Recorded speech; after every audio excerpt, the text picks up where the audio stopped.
Saint Petersburg, January 28, 1740. The thermometer shows minus 28 degrees. Along the frozen Neva River, something impossible rises against the midnight sky. A palace carved entirely from ice, its crystalline walls catching torchlight like the facets of some monstrous diamond. Crowds have gathered, despite the killing cold, their breath forming clouds of white vapor as they stare at this architectural miracle. But miracle is the wrong word. What stands before them is a tomb disguised as a wonder, a death chamber masquerading as a royal residence. Tonight, within those translucent walls, two human beings will fight for their lives against the merciless cold, all for the amusement of a woman who has transformed Russia into her personal theater of cruelty. Inside the Winter Palace, warm and secure behind thick stone walls, Empress Anna Ioannovna settles into her velvet-cushioned chair and rubs her plump hands together with undisguised anticipation. She is 47 years old, weighs well over 100 kilograms, and possesses the small, pitiless eyes of a predator that kills not for sustenance, but for sport. Her heavy jowls tremble slightly as she chuckles at something whispered in her ear. The man doing the whispering stands just behind her shoulder, tall, elegantly dressed, with the cold gray eyes of a winter wolf. Ernst Johann Biron, Duke of Courland. Officially, he holds the modest title of Oberkammerherr. Unofficially, he is the true ruler of the Russian Empire. For 10 years, this German adventurer has held an entire nation in his iron grip. The son of a stable hand from a backwater Baltic province, he has risen to become the second most powerful person in Russia, and many would argue he is actually the first. The Empress signs whatever documents he places before her. She exiles whomever he designates as enemies. She has given him estates, titles, wealth beyond imagination. More than that, she has given him 3 children, though officially they bear another man's name. Now he leans close to her ear and describes what will happen tonight, and the Empress erupts in hoarse, delighted laughter that echoes off the gilded walls. Outside, guards are leading 2 figures toward the ice palace. One is a man in his 50s, once proud and straight-backed, now shuffling in a jester's costume complete with jingling bells on his cap. Prince Mikhail Golitsyn, descendant of one of Russia's most ancient noble families, former diplomat who served with distinction in Italy and France. His crime was converting to Catholicism. For this transgression, Anna stripped him of his title and forced him to serve as her court fool. Tonight brings his final humiliation. Beside him walks a woman wrapped in rags, Avdotia Bujeninova, a Kalmyk servant whom Anna has designated as Golitsyn's bride. They are to spend their wedding night in the ice palace. They are not expected to survive until morning. What you are about to discover is not legend or exaggeration. Every detail comes from documented sources, secret archives unsealed after centuries, eyewitness testimonies recorded by foreign ambassadors, official court records that survived despite attempts to destroy them. This is the story of how one woman transformed a great empire into a circus of horrors. How a German adventurer terrorized Russian nobility so completely that an entire decade would bear his name as a synonym for tyranny. How the ice palace became the frozen symbol of the cruelest chapter in Russian history. The facts will disturb you. The truth will haunt you, because the real monster was never the cold. To understand how Russia fell into this nightmare, we must travel backward through time, 20 years before the ice palace, to an era when the empire's future hung by the thinnest of threads. The year is 1727. Empress Catherine I, widow of the legendary Peter the Great, lies dying. The throne passes to young Peter II, a boy of 11 who shows little interest in governance and even less aptitude for survival. 3 years later, on January 19, 1730, the 14-year-old emperor develops a fever, smallpox. The disease ravages his young body with terrifying speed. By a cruel twist of fate, he dies on the very day scheduled for his wedding, leaving behind no heir, no succession plan, and a nation teetering on the edge of chaos. In the hours following the young emperor's death, 8 men gather in a candlelit chamber of the Kremlin. They are the Supreme Privy Council, the most powerful nobles in Russia, and they understand that whoever controls the next monarch will control the empire itself. Prince Dmitry Golitsyn speaks first, his voice barely above a whisper despite the room's security. They need someone weak, he argues, someone isolated, without powerful connections or independent resources, someone who will sign documents without reading them and follow instructions without questioning. The other 7 men nod in agreement. They have no interest in serving a strong ruler. They want a puppet whose strings they will pull from the shadows behind the throne. Their search leads them to an unlikely candidate languishing in obscurity nearly 1,000 versts away. In the small Courland town of Mitava, a 37-year-old widow lives in genteel poverty, forgotten by the world. Anna Ioannovna is the niece of Peter the Great, daughter of his co-czar Ivan V, a man history remembers as mentally deficient and physically frail. Anna herself has known nothing but misfortune. Married off at 17 to the Duke of Courland for political convenience, she became a widow mere months later when her husband died from excessive drinking during the journey home from their wedding. For 17 long years, she has rotted in provincial obscurity, surviving on a meager allowance, ignored by Russian court. The letter that arrives at Anna's modest residence in early February must have seemed like a cruel joke at first.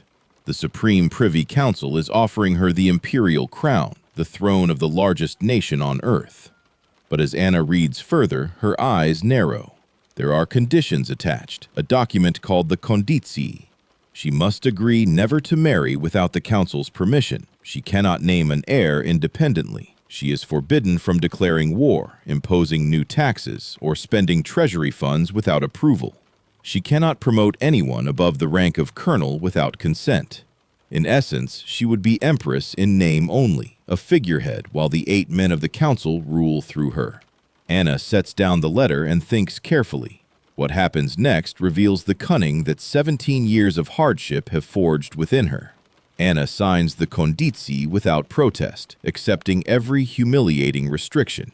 She writes back expressing humble gratitude for this unexpected honor. She packs her belongings and prepares for the journey to Moscow, the picture of compliant submission.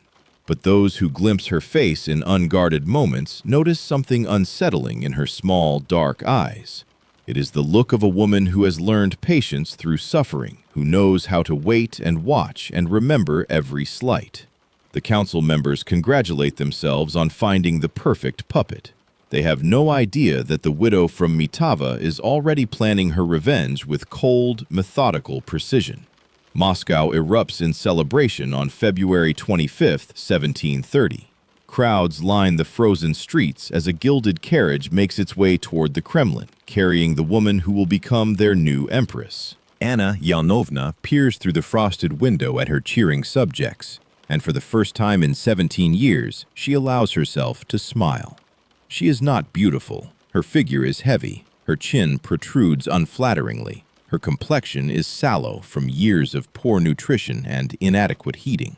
But none of that matters now. She is about to become the most powerful woman in the world. And traveling in a separate carriage just behind her is the man who helped her survive those long years of exile. Her lover and confidant, Ernst Johann Biron. The story of Biron's rise reads like a dark fairy tale.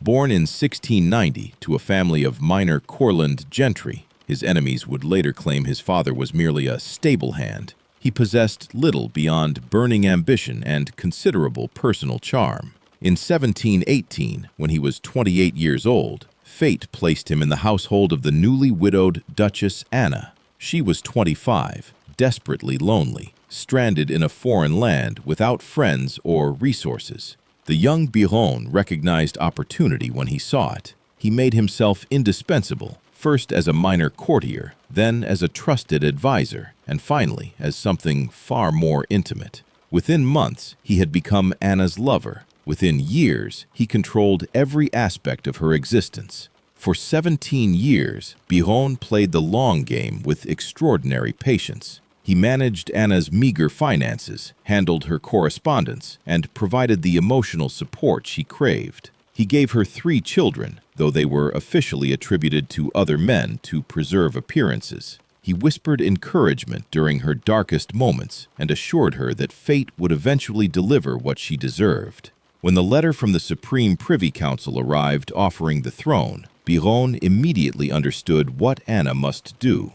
"Accept everything," he counseled. "Sign whatever they demand. Agree to every condition." Once you reach Moscow with the crown on your head, everything changes. Power, real power, comes not from documents, but from the soldiers who obey your commands and the people who fear your wrath. The first days of March bring mounting tension to the capital. Anna has been crowned, but she remains bound by the Konditsii she signed. The Supreme Privy Council believes they have achieved their goal, a compliant figurehead who will rubber stamp their decisions while they divide the spoils of empire among themselves. But they have badly miscalculated. Anna has spent her first week on the throne quietly assessing the political landscape, and what she discovers fills her with vicious satisfaction. The council is deeply unpopular. The broader nobility resents being excluded from power. The guards regiments feel no loyalty to 8 scheming aristocrats. She needs only the right moment to strike, and on March 1st, that moment arrives. Anna summons the assembled nobility to a grand reception in the Kremlin Palace. The 8 members of the Supreme Privy Council attend with smug confidence, expecting routine ceremonial business. They do not notice the unusual number of guards stationed around the room, nor do they observe the meaningful glances exchanged among certain noble families. Anna enters wearing the full imperial regalia, her heavy frame draped in ermine and velvet. She takes her seat upon the throne and waits as the crowd falls silent. Then, with theatrical deliberation, she produces a document that everyone present recognizes, the Konditsii, bearing her own signature. For a long moment, she simply stares at it, letting the tension build until it becomes almost unbearable. What happens next will be remembered for centuries. Anna rises from her throne, holding the document before her with both hands. Her voice rings out clear and cold across the hall as she declares that these conditions were extracted through deception, that they represent an illegal attempt to limit the sacred autocratic power granted to Russian sovereigns by God himself. Then, with a single violent motion, she tears the Konditsii in half. The sound of ripping paper echoes like a thunderclap. She tears it again and again until only fragments remain, fluttering to the marble floor like dying birds. The Supreme Privy Council is annihilated in that instant, not by armies or assassins, but by one woman's refusal to remain a puppet. Anna Ioannovna has become absolute ruler of Russia, and standing in the shadows, Ernst Johann Biron smiles the smile of a man whose patience has finally been rewarded. Biron wastes not a single hour consolidating his grip on power. He understands with cold clarity that the Russian nobility will never willingly accept a German upstart as their de facto ruler. Their ancestors carved this empire from frozen wilderness while his were tending horses in provincial Courland. Their names grace cathedrals and palaces while his appears in no chronicle of distinction. If he cannot earn their respect, he will settle for something far more reliable, their absolute terror. Within weeks of Anna's dramatic gesture in the Kremlin, the arrests begin. One by one, the members of the Supreme Privy Council vanish from public life. Prince Dmitry Golitsyn, the architect of the Konditsii, finds himself stripped of rank and exiled to a remote village where he will die forgotten. Others follow swiftly into disgrace, their estates confiscated, their families scattered. The instrument of Biron's terror takes formal shape in 1731 with the creation of the Chancellery of Secret Investigative Affairs.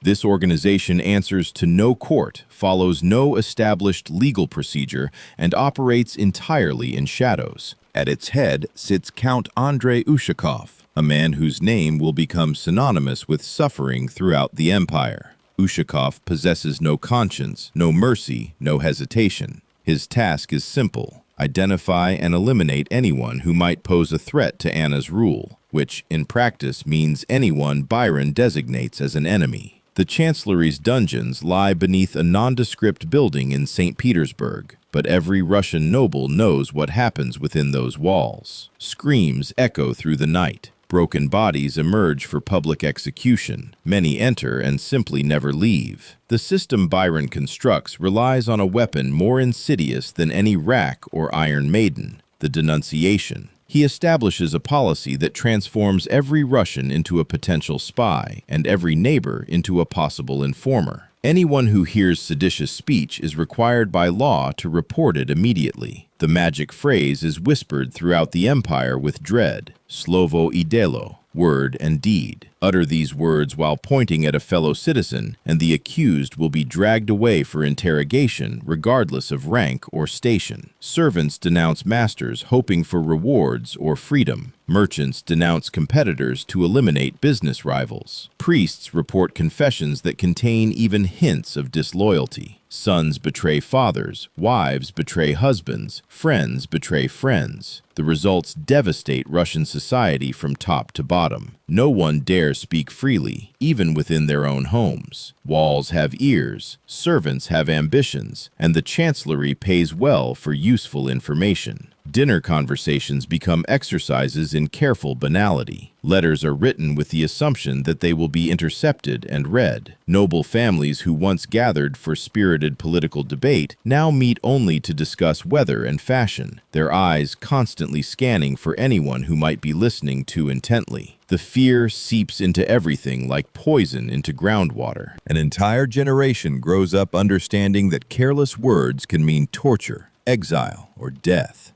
Trust becomes a luxury no one can afford. Isolation becomes the only form of safety available. The scale of repression defies belief.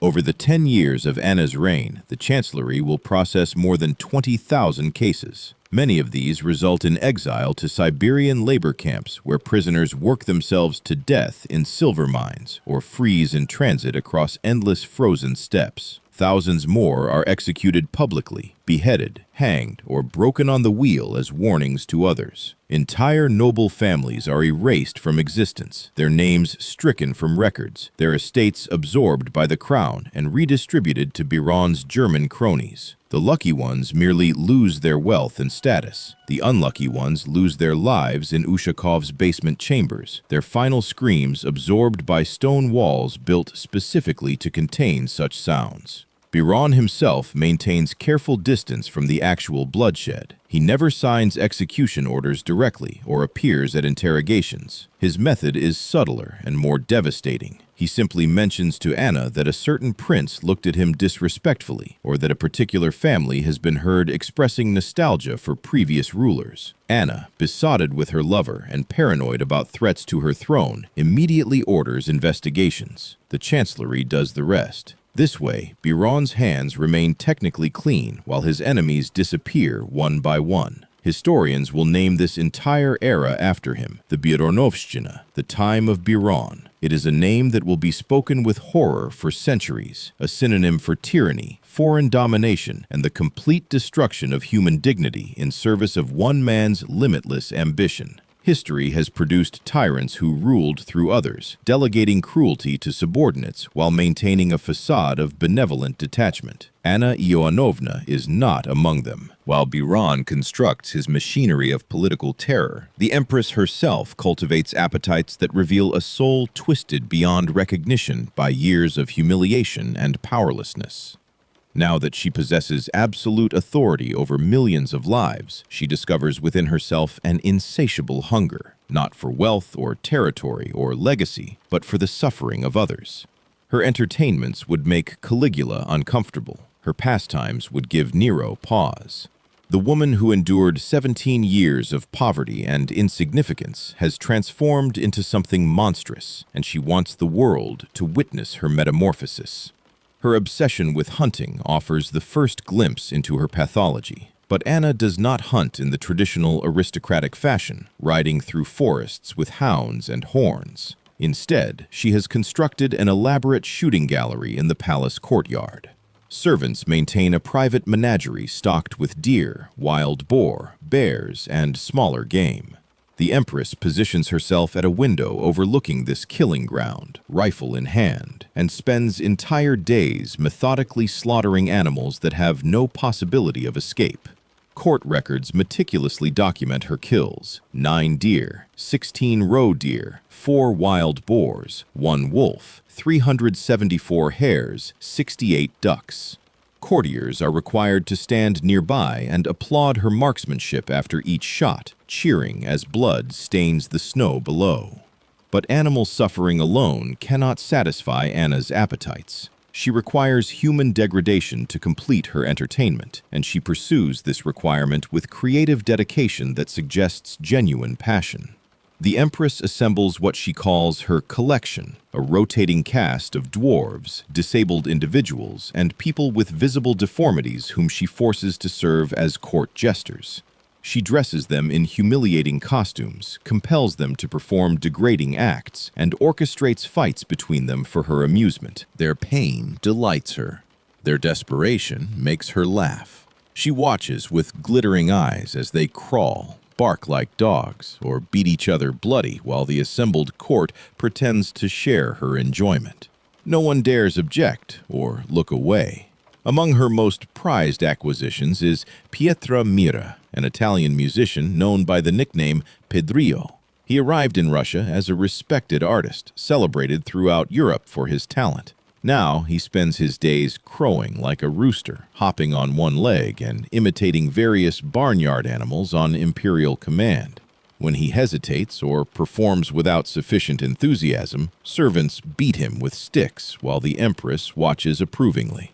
His musical gifts mean nothing here. His European reputation offers no protection. He has become a toy, a creature existing solely to demonstrate Anna's power over human dignity itself. Other noble families send their disabled relatives into hiding, terrified that the Empress might hear of them and demand their addition to her collection of living curiosities. But Anna's masterpiece of cruelty involves someone far more significant than foreign musicians or anonymous unfortunates. Prince Mikhail Golitsyn represents one of Russia's most distinguished bloodlines, a family whose ancestors helped build the empire itself. In his youth, Golitsyn served with distinction as a diplomat in Italy and France, representing Russian interests at the highest levels of European society. His crime, the transgression that will cost him everything, is accepting Catholicism while abroad. For Anna, who styles herself as defender of Orthodox Christianity despite showing no genuine religious conviction, this apostasy demands spectacular punishment. Simple execution would be too merciful. Exile would remove him from her reach. She conceives instead a fate designed to destroy his soul while keeping his body alive for her continued amusement. The Empress summons Golitsyn to Saint Petersburg and pronounces his sentence personally. He will be stripped of his princely title, stripped of his estates, stripped of every dignity accumulated across generations of noble service. Henceforth, he will serve as her court jester, not a performer hired for the role, but a broken aristocrat, forced to degrade himself daily before his former peers. At 50 years old, Prince Mikhail Golitsyn dons the motley costume with its jingling bells. His assigned station is a large basket positioned near the palace entrance. Whenever visitors arrive, he must squat inside this basket and cluck like a chicken, flapping his arms and producing ridiculous sounds, while nobles he once considered equals step past him without acknowledgement. Anna visits regularly to observe his humiliation, her laughter echoing off marble walls as tears stream down the old prince's face. But this, she decides, is merely the beginning. She is already planning something grander. The idea germinates in Anna's mind during the brutal winter of 1739, when temperatures plunge so severely that birds freeze mid-flight and sentries die at their posts. Most rulers would view such cold as a catastrophe requiring urgent response. Anna sees only opportunity, a chance to stage the most elaborate cruel spectacle in Russian history. She summons her advisors and announces her intention. Prince Golitsyn will be married. His bride will be Avdotia Buzyaninova, a Kalmyk servant woman who also serves as a palace fool, chosen specifically for her coarse features and lowly origins. The wedding will not take place in any ordinary venue. Anna commands the construction of an entire palace made from ice, where the newlyweds will consummate their union. The Empress giggles as she describes her vision, her heavy body shaking with anticipation. Architect Pyotr Europkin receives orders that must seem like fever dreams. He is to construct a fully realized palace carved entirely from blocks of frozen river water. Not a mere ice sculpture, but an inhabitable structure complete with rooms, furniture, and decorative elements. The dimensions Anna specifies are staggering: 16 meters in length, 5 meters in width, 6 meters in height. Walls must be nearly a meter thick to maintain structural integrity. Every element inside must also be fashioned from ice.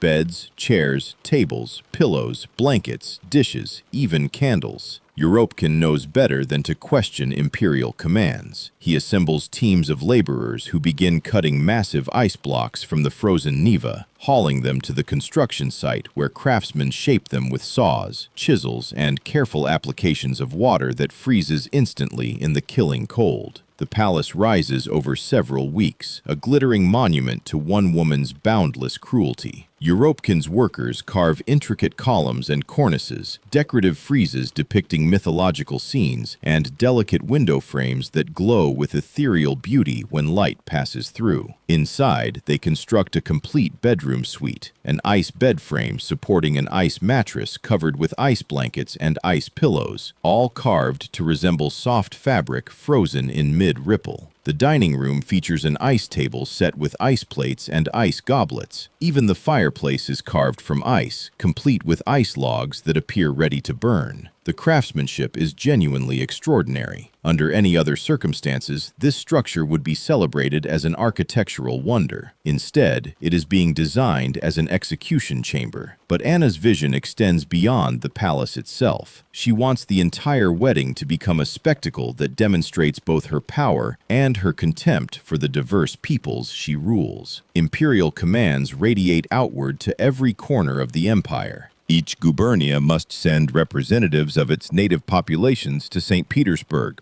couples dressed in traditional costumes who will participate in the wedding procession. Kalmyks, Bashkirs, Tatars, Chuvash, Votyaks, Samoyeds, Ostyaks, Tungus, 72 people in total, dragged from their homelands in the dead of winter to serve as props in the Empress's grotesque theater. They must bring animals native to their regions as well, because Anna has decreed that each couple will ride in the procession on appropriate beasts: reindeer, camels, oxen, dogs, pigs, and goats. Outside the ice palace, workers construct additional wonders designed to amaze and horrify. A life-sized elephant carved from ice stands guard at the entrance, its trunk engineered to spout water during daylight hours and burning naphtha after dark. Ice trees line the approaches, their branches populated by ice-birds frozen in poses of song. Most impressively, the craftsmen create functional ice cannons that will fire real cannonballs using actual gunpowder, a demonstration of how even weapons of war can be fashioned from frozen water when sufficient labor and imperial will combine. Biron observes the construction progress with his characteristic cold smile. He understands what Anna is truly building. This is not merely a palace or even a torture chamber. It is a message to every noble family in Russia, written in ice and human suffering. The message is brutally clear. Rank means nothing. Heritage means nothing. Service means nothing. Anna can take the scion of an ancient princely family and marry him to a servant woman in a frozen prison where both might die for her entertainment. If she can do this to a Golitsyn, she can do it to anyone. The nobles who visit the construction site understand this message perfectly. They admire the ice carvings with appropriate enthusiasm, praise the Empress's creative vision with fulsome flattery, and return to their homes to lie awake at night, wondering if they might be next. Biron has taught them fear through dungeons and denunciations. Anna is teaching them despair through spectacle. Together, the lovers have transformed Russia into a nation of terrified performers, each citizen acting out enthusiasm they dare not truly feel, knowing that insufficient applause might bring the Empress's attention to rest upon them with catastrophic consequences.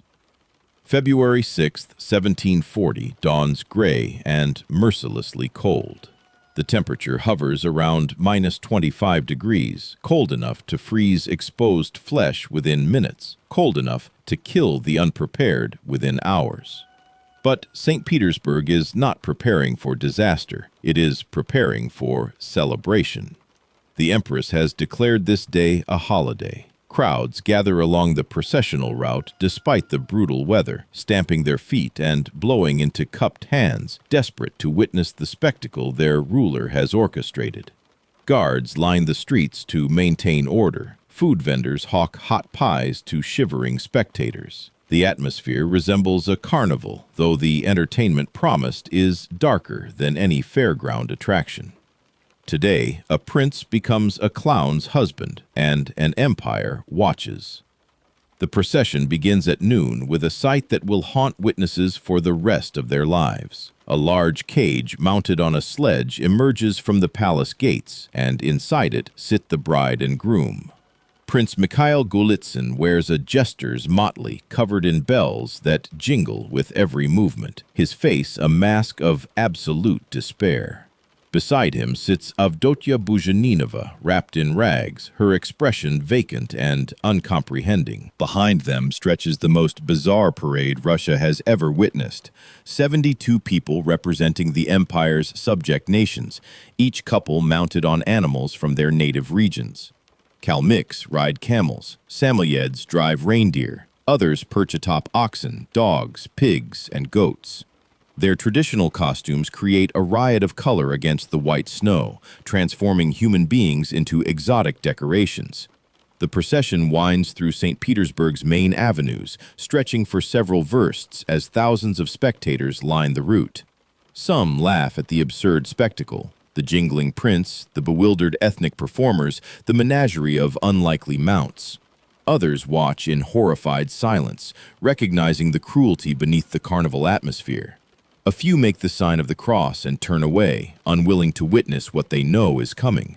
But most simply stare, caught between entertainment and unease, aware that expressing the wrong reaction could draw dangerous attention. The Empress herself rides in a magnificent heated carriage alongside Biron, pointing at the caged couple and laughing so hard her heavy body shakes. She orders the procession to pause repeatedly so she can better observe Golitsyn's misery through the bars of his mobile prison. At the Winter Palace, tables have been laid for a wedding feast unlike any other. Anna has decreed that each ethnic group must eat their traditional foods in their traditional manner, which she interprets as barbarically as possible. Kalmyks receive horse meat and fermented mare's milk.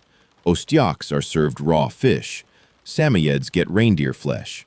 All must eat with their hands, forbidden from using any utensils, performing savagery for the amusement of refined courtiers who watch from elevated positions while dining on French cuisine.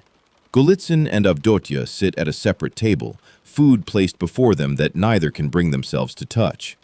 The prince weeps openly now, no longer caring who sees. His bride simply stares at nothing, her mind having retreated somewhere beyond the reach of present horrors. After the feast comes the ceremony itself. A priest performs the marriage rites with visible reluctance, rushing through prayers with downcast eyes, unwilling to look at the emperor or at the poor souls he is binding together. Golitsyn's voice breaks as he speaks his vows. Avdotia responds in barely audible monotone.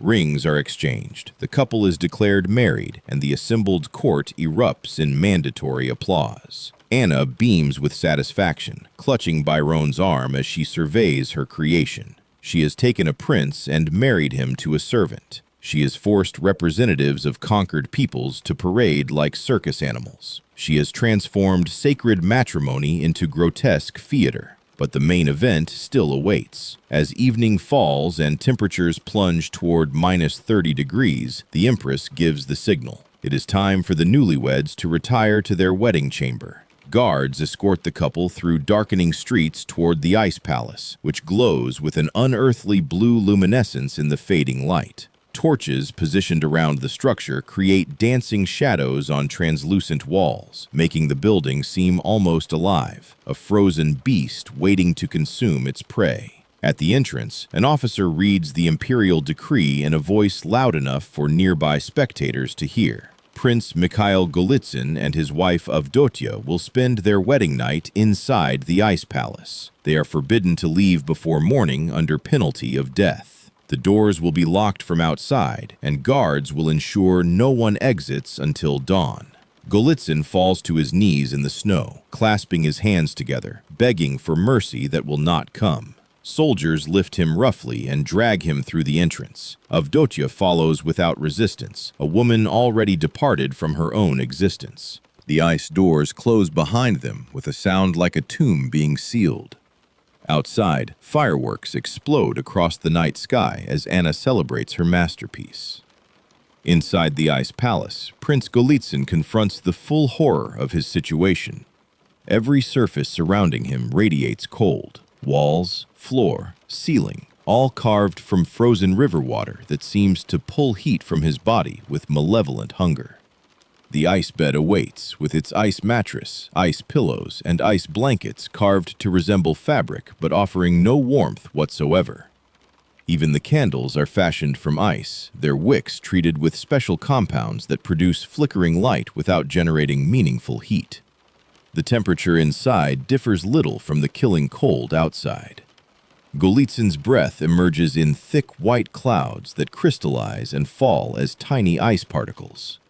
He knows with terrible certainty that he is meant to die here, slowly and painfully, for the entertainment of a woman who has transformed cruelty into art. Avdotya sits motionless on the ice bed, wrapped in the thin fur shawl they were mercifully permitted to keep. She does not cry or complain or pray. Whatever spark of personhood once animated her has retreated somewhere deep and unreachable, a final defense against circumstances too monstrous for the conscious mind to process. Golitsyn paces frantically, stamping his feet, rubbing his arms, desperately generating what little body heat he can through movement. He approaches the ice doors and pounds against them, shouting for mercy, begging the guards outside to show basic human compassion. Laughter answers him, followed by crude suggestions about how he might warm himself with his new bride. One soldier yells through the door that these are the Empress's orders, and disobedience means Siberia or worse. Hours pass with agonizing slowness.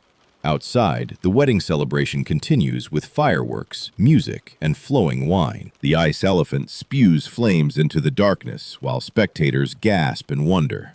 Anna watches from her heated carriage, occasionally glancing toward the ice palace with proprietary satisfaction. She stays for nearly 2 hours before announcing that the cold has tired her and returning to the winter palace, where warm rooms and soft beds await. Biron accompanies her, offering compliments on the evening's success. Behind them, guards maintain their positions around the ice structure, stamping their feet and rotating shifts to prevent frostbite, their own discomfort a pale shadow of what the couple inside must be experiencing. Inside the frozen prison, Golitsyn finally stops pacing. His legs have lost sensation below the knees, and each step has become an exercise in concentrated agony. He collapses beside Avdotya on the ice bed, and the two condemned souls press their bodies together in a final desperate attempt to share warmth. The prince wraps his arms around the unresponsive woman, feeling her shallow breath against his neck, the faint flutter of her heartbeat against his chest. He whispers prayers from childhood, fragments of scripture, promises to God that he knows cannot be kept. Avdotya remains silent, her eyes open but seeing nothing, her mind having fled to some sanctuary beyond the reach of ice and cruelty. Midnight arrives. The temperature drops below -30 degrees. By the small hours of morning, both have stopped shivering, a dangerous sign that their bodies are surrendering to hypothermia. Golitsyn drifts in and out of consciousness, experiencing the strange warmth that sometimes precedes death by freezing. He dreams of summer days, of diplomatic receptions in Rome, of a life that now seems to belong to someone else entirely. His fingers and toes have passed beyond pain into complete numbness. His thoughts fragment and scatter like wind-blown snow. Beside him, Avdotia has fallen completely still, her breathing so shallow it barely fogs the air. They lie intertwined on the ice bed. Two human beings reduced to fading heat sources in an environment designed to extinguish them. Dawn seems impossibly distant, an abstraction with no connection to their frozen reality. When guards finally unlock the ice doors at first light, they expect to find corpses. The officer in charge enters slowly, reluctantly, not wanting to see what the Empress's entertainment has produced. The pale morning light filtering through ice walls reveals two motionless figures on the bed, their bodies locked together in a frozen embrace. The officer approaches and bends close, searching for signs of life. For a long moment, he perceives nothing. Then, impossibly, he detects the faintest rise of Golitsyn's chest. The prince lives, though barely. Avdotia, too, shows minimal vital signs when examined. Shouts bring soldiers rushing inside. The couple is pried apart with difficulty, their clothes having frozen together during the night. They are carried to waiting sledges and rushed to the imperial hospital, while messengers race to inform the Empress that her victims have somehow survived. Anna receives the news over breakfast and frowns with momentary displeasure before shrugging her heavy shoulders. "God protects fools," she declares, returning to her meal. "Let them live, if they can." The imperial physicians who examine Golitsyn and Avdotia deliver grim assessments. Both suffer severe frostbite affecting all extremities, with gangrene already developing in several digits. Golitsyn will lose 3 toes from his left foot. The blackened flesh must be amputated immediately, or the rot will spread and kill him. His lungs are damaged from breathing frigid air throughout the night, and fever racks his weakened body. Avdotia's condition proves even more dire. Pneumonia has taken hold, her breathing labored and wet, her skin burning with infection while her extremities remain deathly cold. Physicians privately doubt she will survive the week, but the Kalmyk woman possesses unexpected resilience, clinging to life with stubborn determination that surprises everyone. 3 weeks later, she can sit upright in bed. Her body will recover. Her mind, however, has shattered beyond all repair. News of the Ice Palace wedding spreads across Europe with remarkable speed. Foreign ambassadors stationed in Saint Petersburg dispatch detailed reports to their governments, describing the spectacle with horrified fascination. The French envoy, Marquis de la Château-d'If, writes to Paris that the Russian Empress has surpassed the cruelties of Nero and Caligula combined, staging entertainments that cost innocent people their health and sanity without the slightest remorse. European newspapers publish sensational accounts of the frozen wedding chamber, the ethnic parade, the prince reduced to clucking in a basket. Russia's reputation, never particularly elevated in Western eyes, plunges to new depths. Diplomats speak of barbarism, of oriental despotism, of a nation unfit for civilized company. Anna hears these criticisms and dismisses them with contemptuous indifference. What do foreigners know of ruling? But while Europe gossips and condemns, time works its inevitable erosion upon the Empress herself. Anna Ioannovna is only 47 years old in 1740, yet her body has aged far beyond its years. Decades of excessive eating have bloated her frame to grotesque proportions. She wheezes climbing stairs and cannot walk more than short distances without rest. Her legs swell painfully, her complexion has turned sallow, and she suffers frequent digestive complaints that leave her bedridden for days. Court physicians exchange worried glances but dare not speak honestly about what they observe. The Empress is dying by degrees, her organs failing under the strain of obesity and indulgence. Biron watches these developments with carefully concealed anticipation, already calculating how to preserve his power beyond Anna's inevitable demise.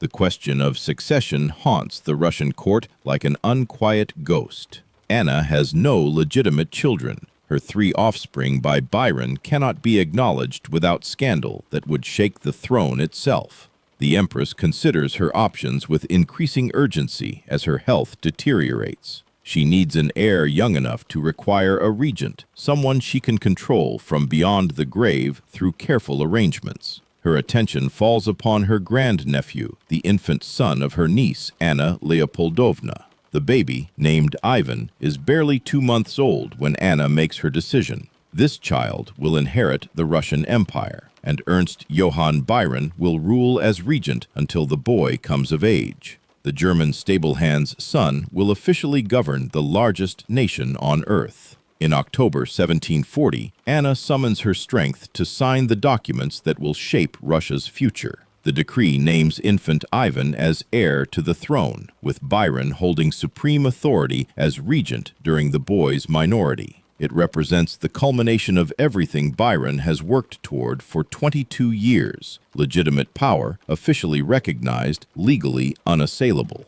He will no longer rule through whispers and bedroom influence. He will command armies, sign treaties, and dispense justice in his own name. Anna watches him read the signed decree and sees something she has perhaps never noticed before: the cold satisfaction of a predator who no longer needs to pretend affection for its prey. But she is too weak, too tired, and too sick to reconsider. The documents are sealed and witnessed. Russia's fate is decided. On October 17th, the Empress collapses with agonizing abdominal pain. A kidney stone has lodged itself in a position that prevents passage, creating pressure and infection that spread rapidly through her weakened system. She screams for relief, begs her physicians for something to stop the agony, but their medicines provide only fleeting respite. Biron remains constantly at her bedside, performing the role of devoted companion while internally celebrating the approaching transfer of power.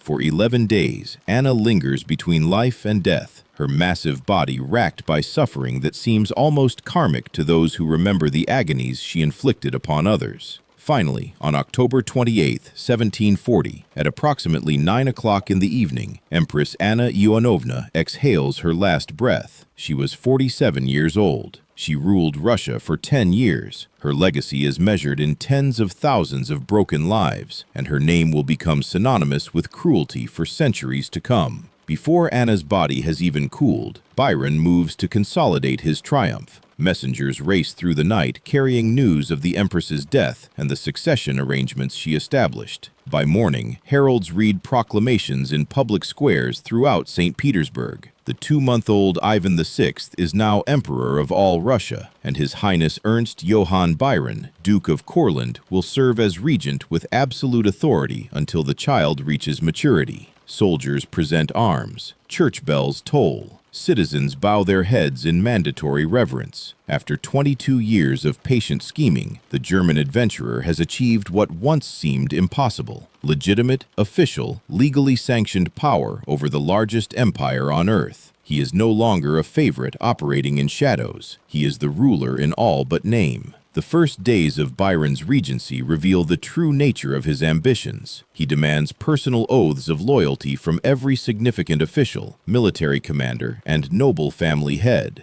Those who hesitate face immediate suspicion.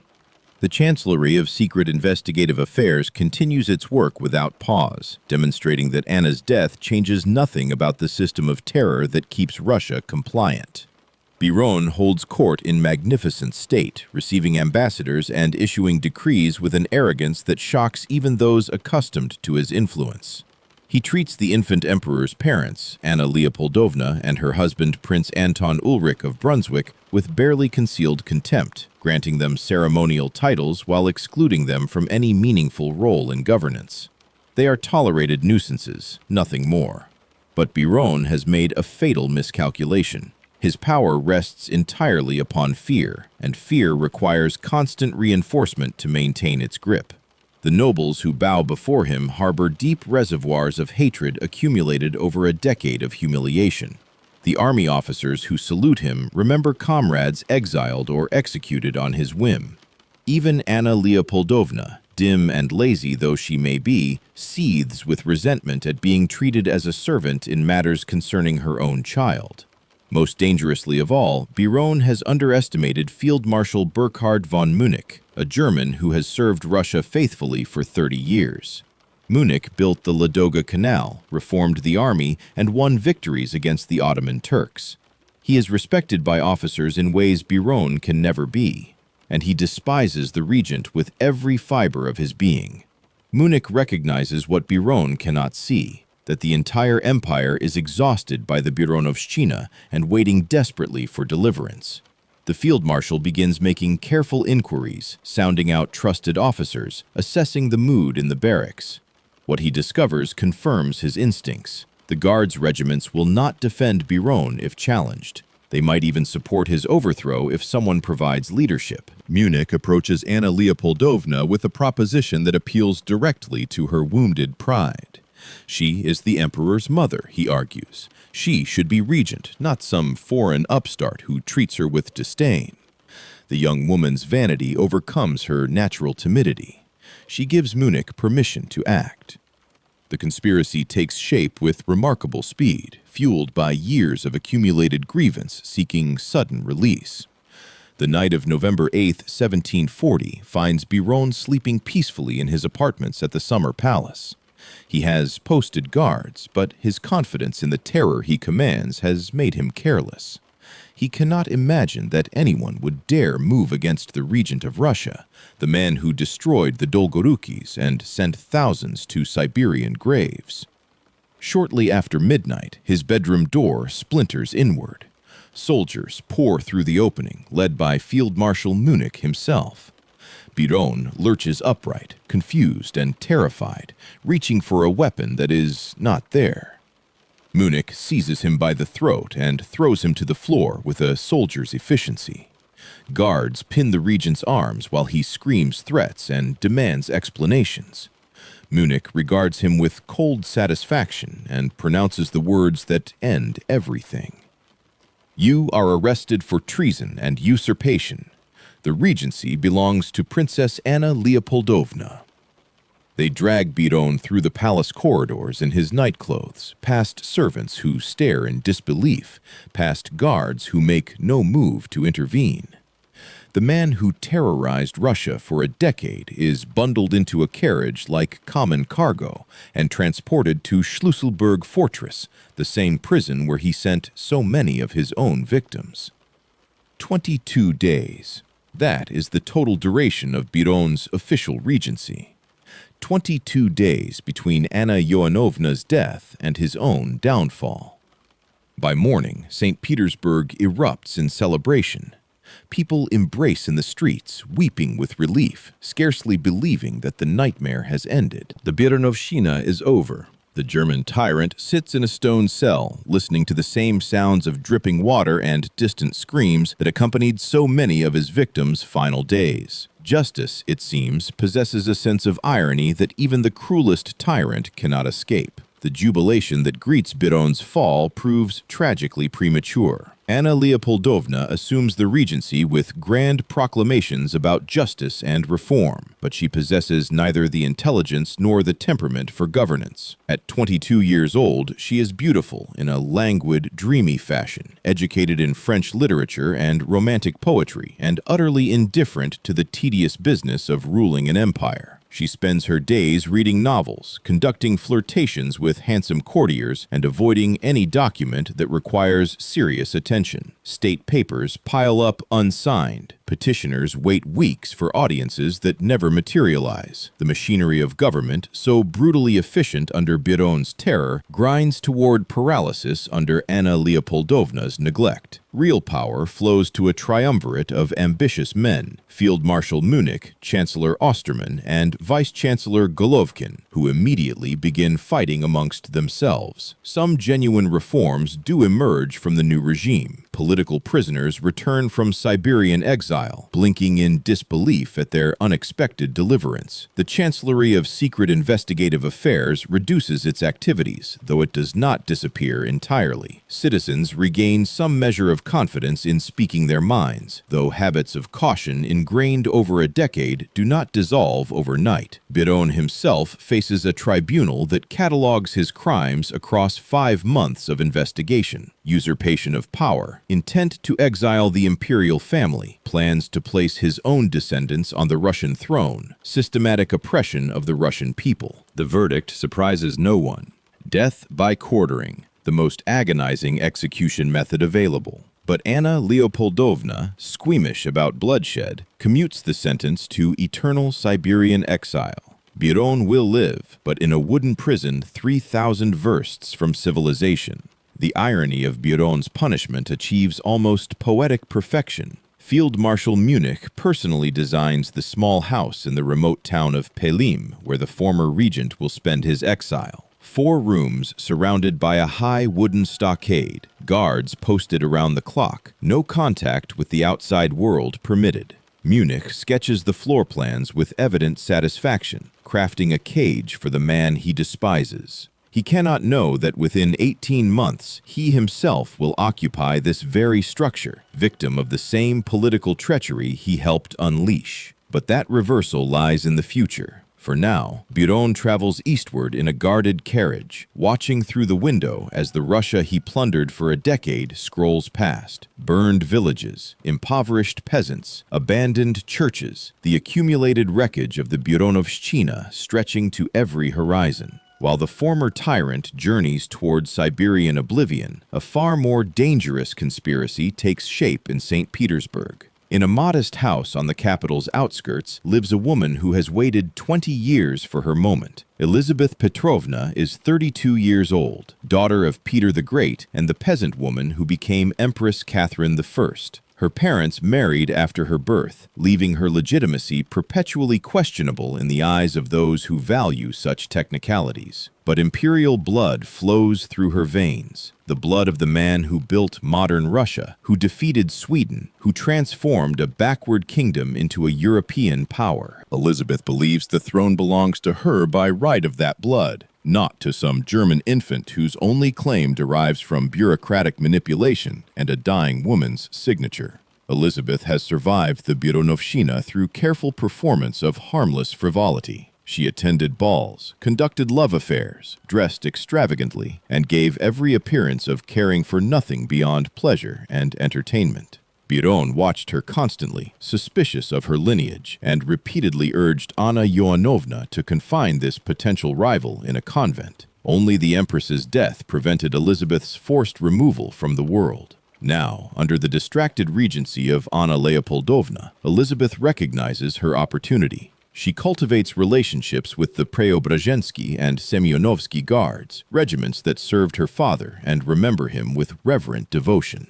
Her inner circle expands carefully. Physician Johann Lestok, her secret lover Alexei Razumovsky, the ambitious Shuvalov brothers, Count Vorontsov. Each understands that Elizabeth's rise means their own elevation. Throughout 1741, Elizabeth's conspiracy matures like fruit ripening toward harvest. Lestok and the Razumovsky work the guards' barracks systematically, distributing money, sharing drinks, invoking Peter the Great's sacred memory. They paint Elizabeth as true Russian royalty against the German interlopers who have dominated the court for a decade. The message resonates powerfully with soldiers who resent foreign commanders and foreign favorites. By autumn, most of the guards' regiments have been sounded and found sympathetic. Anna Leopoldovna receives warnings about Elizabeth's activities from multiple sources. Advisors urge her to act decisively, arrest the pretender, confine her to a monastery, eliminate the threat before it materializes. But the regent hesitates, reluctant to order harsh measures against someone she rather likes personally. This hesitation will cost her everything.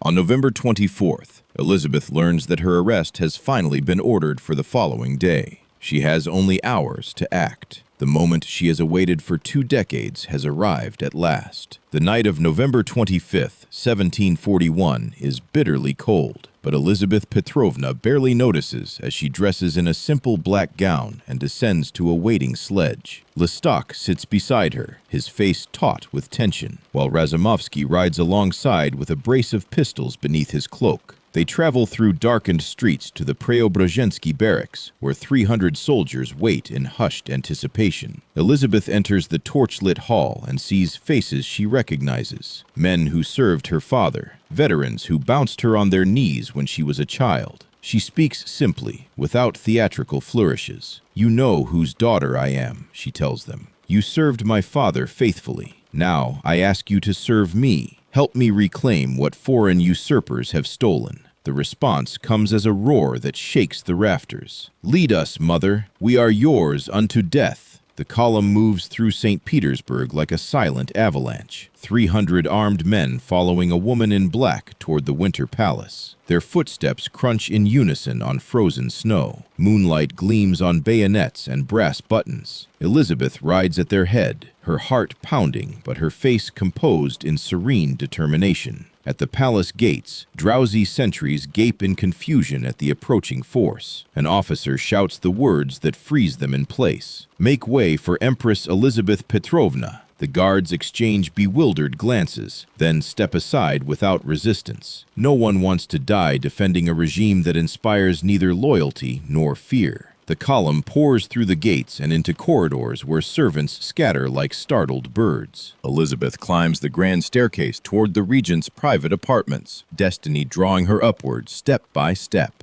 Anna Leopoldovna awakens to soldiers bursting through her bedroom door, their muskets leveled at her canopied bed. She screams, clutching blankets to her chest, her mind unable to process what is happening. Then Elizabeth enters, calm and cold, and the regent understands everything in an instant. "It is finished," Elizabeth announces, without cruelty, but without softness. "Your time is ended, sister. Come with me quietly, and no harm will befall you or your children."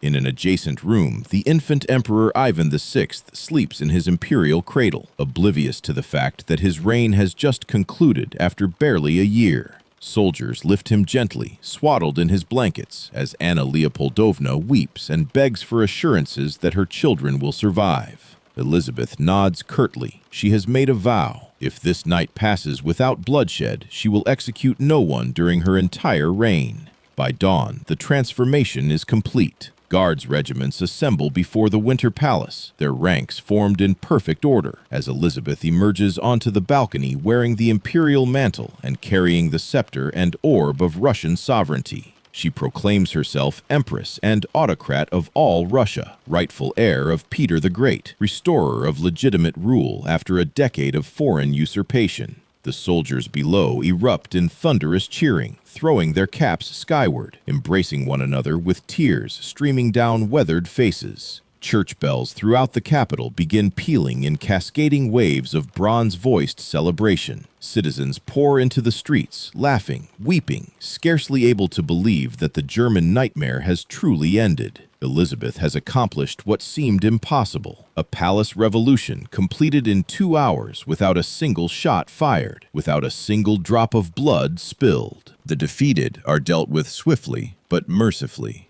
Anna Leopoldovna and her family are exiled to the remote northern town of Kolmogorye, where they will live under house arrest for the remainder of their days. The infant Ivan faces a crueler fate. Transferred eventually to Schlüsselburg Fortress, kept in solitary confinement, forbidden even to know his own name. He will die there in 1764, murdered by guards during a rescue attempt, having spent his entire conscious life in a prison cell. Field Marshal Munich, architect of Biron's downfall, now experiences that same downfall himself. He is exiled to Pelham, to the very house he designed for Biron, where he will spend 20 years before an eventual pardon. Chancellor Osterman joins him in Siberian banishment. The Germans, who dominated Russian politics for a decade, are swept away in a single night's work. And Biron himself? He remains in his wooden prison in Pelham, learning of these distant upheavals through occasional scraps of news that filter past his guards. Elizabeth will never pardon the man who terrorized her country and nearly sent her to a convent. He ages in isolation, tending a small garden, raising chickens, teaching his children lessons that seem absurd given their circumstances. 20 years pass in this frozen purgatory before a new emperor finally grants clemency. Biron returns to civilization in 1762, an old man of 71, to discover a Russia that has forgotten his crimes and no longer trembles at his name. He dies in 1772 at 82, buried with honors, his victims long since moldered in unmarked Siberian graves. The ice palace melted in the spring of 1740, leaving no trace but memories and nightmares. The Bironovshchina ended, but its lessons echo through centuries. Absolute power corrupts absolutely. Terror devours its architects, and the coldest prison is one built from human cruelty. If this journey through Russia's darkest decade has captivated you, explore more hidden chapters of history waiting in our other videos. Share your thoughts in the comments below. Which moment shocked you most, and what historical mysteries should we uncover next? And if this story moved you, leave a like to help others discover the truth that archives kept buried for centuries.